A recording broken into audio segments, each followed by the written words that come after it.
윤석열 대통령이 내일 약 9개월 만에 코로나19 중앙재난안전대책본부 회의를 주재해서 방역 완화 방안을 발표합니다. 코로나19 위기경보 수준을 심각에서 경계로 한 단계 내리고 확진자 7일 격리 의무도 권고로 전환하는 등 사실상의 코로나19 종식 선언이 될 것으로 예상됩니다. 기정훈 기자입니다.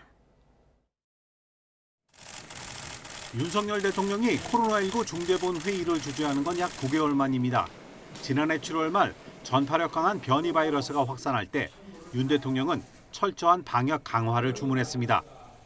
방역 당국은 검사 소의 부족, 검사 비용 부담과 같이 국민 불편을 해소하기 위한 대책을 꼼꼼하게 마련해 주시기를 당부드립니다.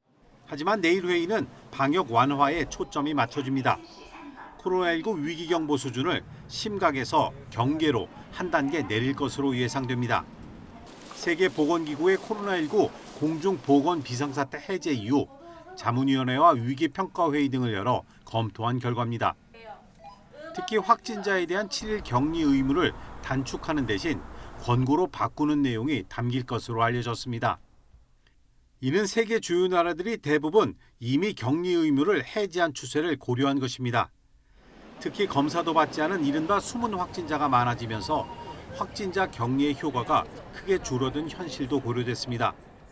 훨씬 낮은 비율의 감염자가 확진자로 드러나고 있기 때문에 격리 의무라고 하는 것이 실질적으로 가지는 의미가 지역사회에서는 많이 퇴색하고 있는 상황이라고 볼 수 있습니다. 마지막으로 남은 방역 자물쇠로 꼽혀온 확진자 격리 의무가 사라진다면 코로나19는 사실상 팬데믹이 끝나고 엔데믹, 풍토병에 진입하게 되는 것입니다.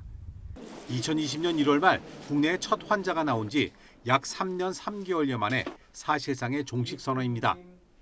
중대본회의에서는 병원이나 약국 내 마스크 착용 의무 해제와 임시 선별 진료소 운영 중단 등의 일상회복 로드맵 시행 내용이 발표될 예정입니다.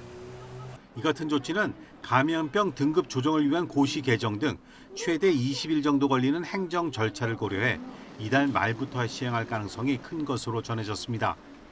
YTN 기정훈입니다.